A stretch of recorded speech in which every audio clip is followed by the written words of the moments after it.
Good morning, everybody, and a happy Thursday morning to you. You guys, this has to be one of the longest videos I've ever done. We've got the royal family. We're talking about Ascot, but the large portion of this is Meghan's interview. And you know me, if I say it, I bring my receipts. So I think you're really going to want to watch this one. So let's just jump in and get busy because there's a lot. Let's go.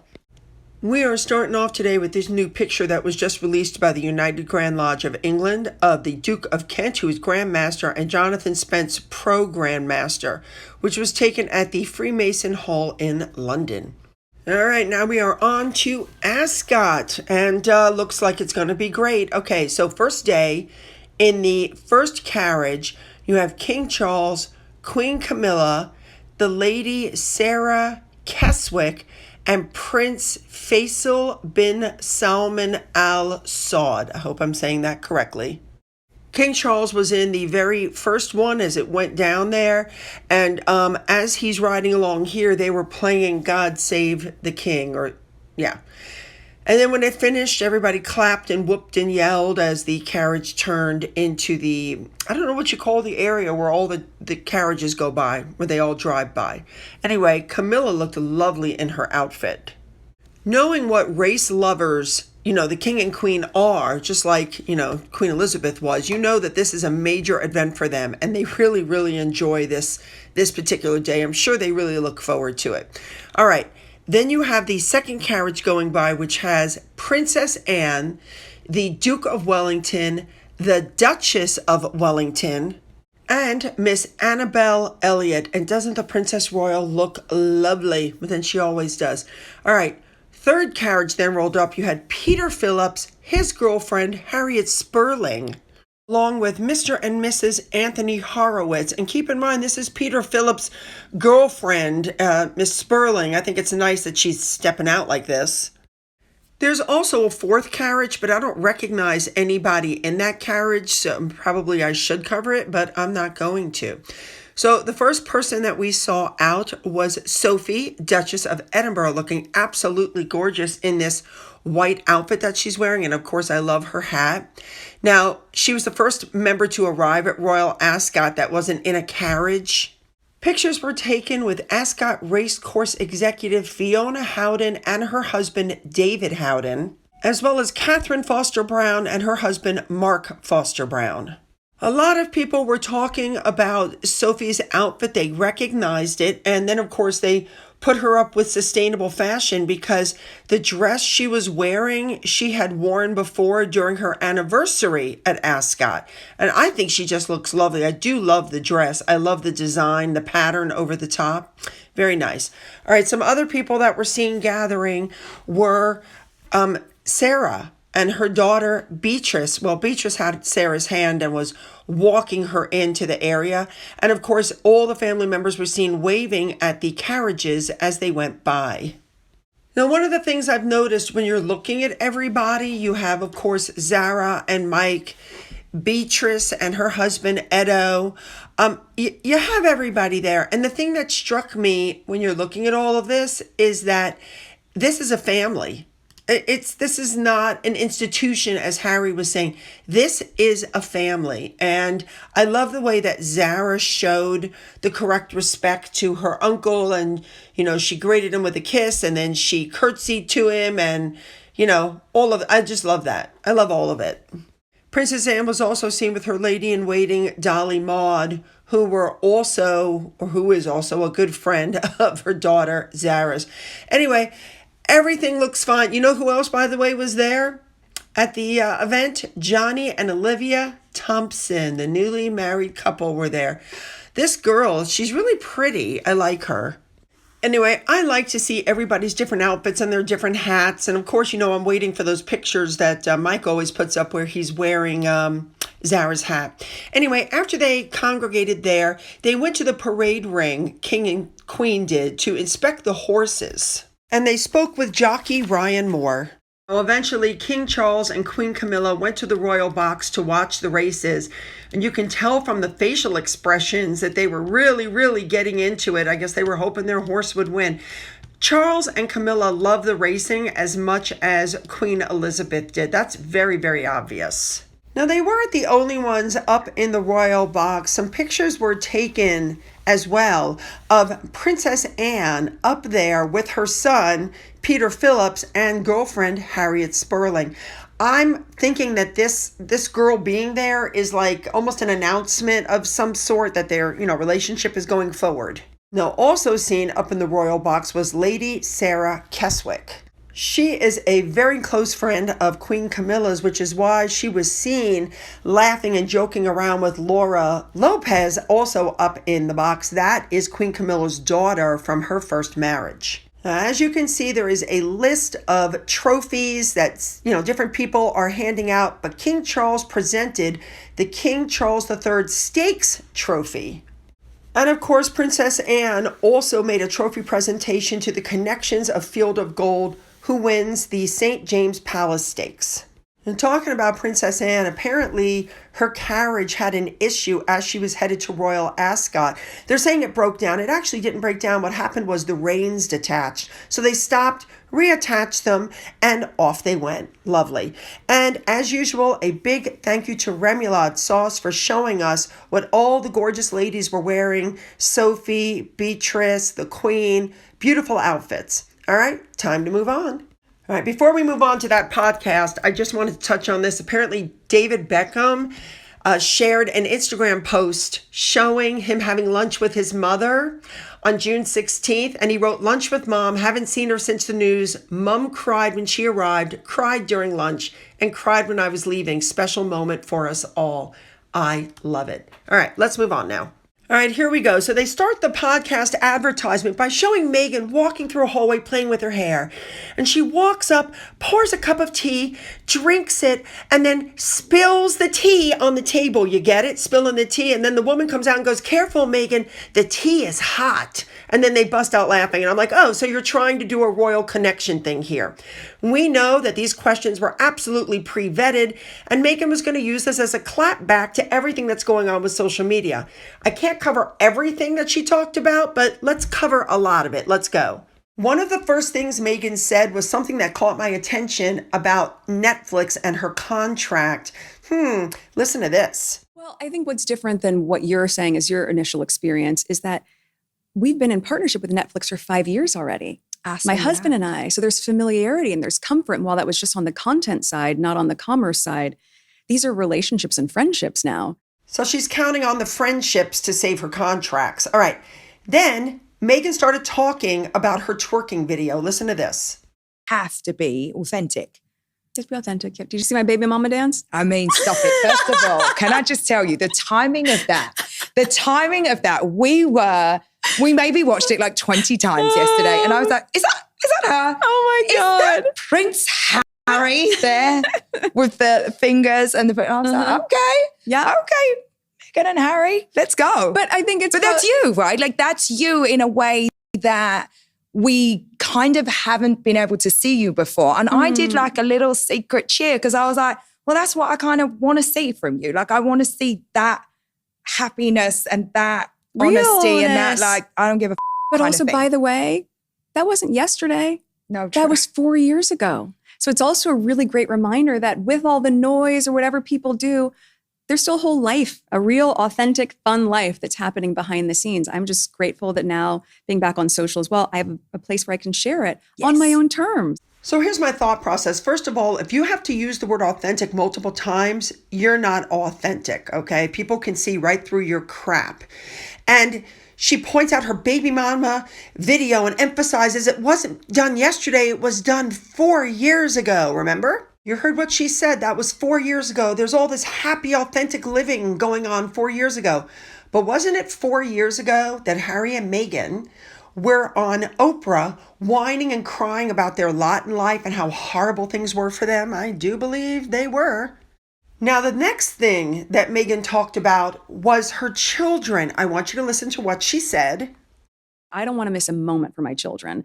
And I love that I can do drop off and pick up at school and do meetings in between and go to Disneyland for 2 days, as we just did. And, volunteer to serve hot lunch at school or be the chaperone for the kindergarten field trip. So good. You're making I love packing the lunchbox. You do? Yes. Oh, That's like, Stop it, Meghan. No, you don't. Do you Yes, do? I But do. he said, do you like make shapes and like make it look all beautiful? Is it a sprinkle situation? Are we putting? sometimes. Oh my God. I love My kids are all going to move into your house. No, stop. I think, but look, to your point, like that sounds ridiculous, but I love it. At the end of a long day, the kids are down to bed at like 7-ish. I can go downstairs, have a glass of wine. I'm doing their little lunch, but I find joy in it. It wasn't that long ago that Meghan got this thing from Billie Eilish and she held this up and goes, what is this, a lunchbox? Is that even a thing?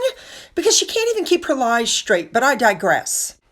Let's talk again about how I love to be there for my children. I'm just starting in May of 2023. We have Harry going to Charles' coronation. Then he went to the UK for a hearing. Then in May, Harry, Meghan, and Doria went to New York. Then in August, Harry went to Japan for a conference in Singapore for a charity polo. Then, of course, in September of 2023, they went to Germany for the Invictus Games. Then in October, Harry and Meghan went to the Caribbean. Then Harry went to Texas to attend the F1. Then they went to New York for the panel summit.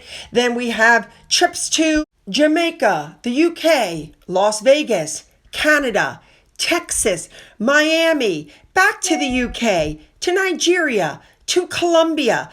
As a matter of fact, these are just the days that we know of. 179 days they were gone from their children for one reason or another. So this whole bit of hers of, we just have to be around for our kids. We just have to be around with the kids. Give me a break. They leave their kids home alone all the time. Could you imagine being away from your kids for almost half a year? I can't. All right, let's move on to the next thing that was said. I wanted to ask you a little bit about the public narrative, because when you sign up to be an actress, you know that people are going to start recognizing you. They're going to start speaking to you on the street. And listen, I want to say this to you in the best way, because I wonder if you could rewrite your public narrative from scratch. Is there anything that you would do differently? Yes, I would ask people to tell the truth. But she told me years ago, a lie can't live forever. 8 years is a long time, but not forever. So to start with, that was a swipe at the royal family. 8 years is a long time, but notice she never sued anybody. She never sued Valentine Lowe or Tom Bauer or any of these people, because you can't sue when something is true.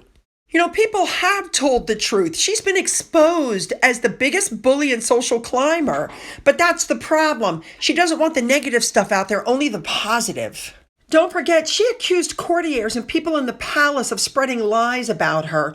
But these bullying allegations that have followed her for years about being a difficult duchess, things have been dug up from before she met Harry. She's always been known as difficult, bullying, and mean to people that she deems below her. But the most important thing that I saw was what this Twitter user said or put out there, because she was able to show time and time again where Meghan lied. And let's not forget that this is Meghan who lied to a court of law and had to apologize for having something slip her mind. It didn't slip her mind. She didn't think that Jason Knopf was going to come forward with the evidence. That's what happened there. And a big thank you to Always Complain, Always Explain on Twitter, because I think this sums it up perfectly. She wants people to tell her truth. Just her truth. But the fact that once again she lied and said basically the royal family cut her off. She lost her voice. She wasn't empowered to speak. She didn't get a chance. But again, that's a lie, because when you go back through her history, she gave plenty of speeches. I mean, this ranks right up here with Meghan lying, saying that the palace took her keys, the palace took her passport. But while they had her passport, she somehow managed to go on 13 foreign trips. You get where I'm going with this? She lies. She twists the truth. Yes, they took her passport. You know why? Because they were able to hand the passport over to get her in and out of the countries. All right, let's move on now to what she said about her podcast. People seem to forget that very rarely do people see everything that's happening behind the scenes. I could show a small glimpse of that. But equally, yes, I wrapped season 1 of my Netflix series. Still had to promote it. Still had to be in the edits for season 2. We were in pre-production of one season while we were doing post-production of the other. It's constant. I just wrapped edits on season 2 of With Love, Meghan last week. So it's still ongoing while also doing a podcast, while also building my business. And at a certain point, the only thing I want spread thin is my jam. So does it mean it won't come back? No, but I would love to bring the show back when I am at a different end of my founder journey, when I've gone through Q4 and say, here are my proof points. Here's this. Wow, what a year it's been. Or even longer than that. I think a different time will be so exciting to be able to compare and contrast. But yeah, I know people want another one. I just made a choice to say, it's a really good time to put all of my energy into the thing that I'm building. What Meghan just did, though, was lie. She gave you every reason why she's not completing the podcast or doing another year. I think Lemonada said bye-bye because it was a complete failure. It failed to perform against the rivals. And it didn't do well, just like the Spotify one didn't do well. All right, here's something else that she said. My goodness. Do you have conversations with your kids about money? Like, how are you even beginning to think about that type of thing? Well, we sometimes do a little farmer's market stand, but Like, we do. how we beautiful. We grow a lot of veggies, and part of what I want them go and sell these. part of what I want them to learn is, and gardening is really, really so great for children because it teaches them patience, teaches them to value and appreciate their food. So you start from seed and you watch it grow and they wait. But with that, it's like, now do you want to sell your harvest? And do you want to share it with our community? And also, what do you want to do with those funds once you have them? So really starting to understand, as they're learning counting and numbers and all of those things, that there's a cost and a price for things. Yes. And I think that's key for children to understand that, especially children who are very lucky to have a home that has privilege. You need to know that, just like manners, and taking care of the things around you, there is a value on things. And in our life, for my husband and I, it's really important that they understand the value of things. Well, a big thank you to Royally Sage on Twitter for pointing this out. She doesn't have a stand unless she's joined the association and she's done all this other stuff, not to mention the fact if her kids were selling fruits and vegetables at a stand, somebody would take a picture. Also, thank you to this Twitter user for pointing out that she literally stole that story from Catherine and William. All right, we have another thing that she said. Listen to this. I think that I've always had a very entrepreneurial spirit, as we talked about, but equally, I enjoy being in a position of having a strong team around me, being able to help guide that team as a whole. And I've also, in the adventures of my life, I've certainly navigated through things that can in some ways feel bigger. Yeah. So this for me is just another chapter that I think is full of, I'm a very curious person, new learns. This is the only woman I know that can go on a podcast after losing 26 staff members and claim that she's a good boss. All right, here's one more thing that she said. Truth be told, I had just been making a lot of jams and preserves at home and sharing them as holiday gifts with a lot of friends. And it was one morning, beginning of the new year, so many friends at the same time had texted saying, I don't know what it is, but your jams just make me so happy. And I thought, maybe that's the thing, because I do believe it was probably more obvious to a lot of people that I would get into fashion or beauty. No doubt. That seemed like the natural inclination. Again, it's just like the airplane. The guy knelt down next to me and took off his hat and said, thank you for your service. Who believes that all of her friends suddenly, out of the blue, texted her to say, your jam makes me happy? This woman is delusional. One of the biggest problems Meghan has is when you lie all the time, you have to try to keep up with your lies, and I don't think she can. I want to tell you something that I saw on Twitter from comment section. People initially supported Meghan Markle with all of her facial expressions and everything going on because she was a victim. But then we found out that she's now been out of the royal family longer than she was ever in. She's still blaming them for absolutely everything. Her brand has been built entirely on being a perpetual victim, which is why this podcast has now bombed. And they used my word, blah, blah, blah. Can you guys believe it? They basically said that after 35 minutes, Meghan doesn't say anything. She doesn't even talk about the things she's done wrong. Instead, she lacks the very authenticity she's trying to tell everybody that she has. And if all of this wasn't enough, Harry and Meghan, who wants to be known as Meghan Sussex, they didn't even acknowledge Sussex Day. And even a former local MP is calling for them to have their titles rescinded. They want to be called by Sussex, but they don't recognize Sussex. It's like the craziest thing. I completely agree. They should give it up. Listen, they've been celebrating Sussex Day on June 16th every year. And Harry and Meghan have just ignored it. It's so crazy. There was a lot more to that interview, but quite frankly, the sound of her voice is just draining. So I'm going to let you watch it if you want. I will tell you that on YouTube, it has tanked. It has not done well at all. And there were so many negative comments that they went through and started removing them. People were like, oh, my comment got removed. Oh, my comment got removed. So yeah, you definitely want to go onto YouTube and see those comments because they are a shocker. Don't forget to hit the like and the subscribe. Leave those comments because I'm reading them. And down in the description box, you'll find the link to my Twitter, Gettr, Rumble, email, my Amazon wishlist, my father's book, which is still up for sale, and a link to my second channel, as well as a physical address. For those of you who've donated to my coffee fund, thank you so much. And as always, you guys, have a great day.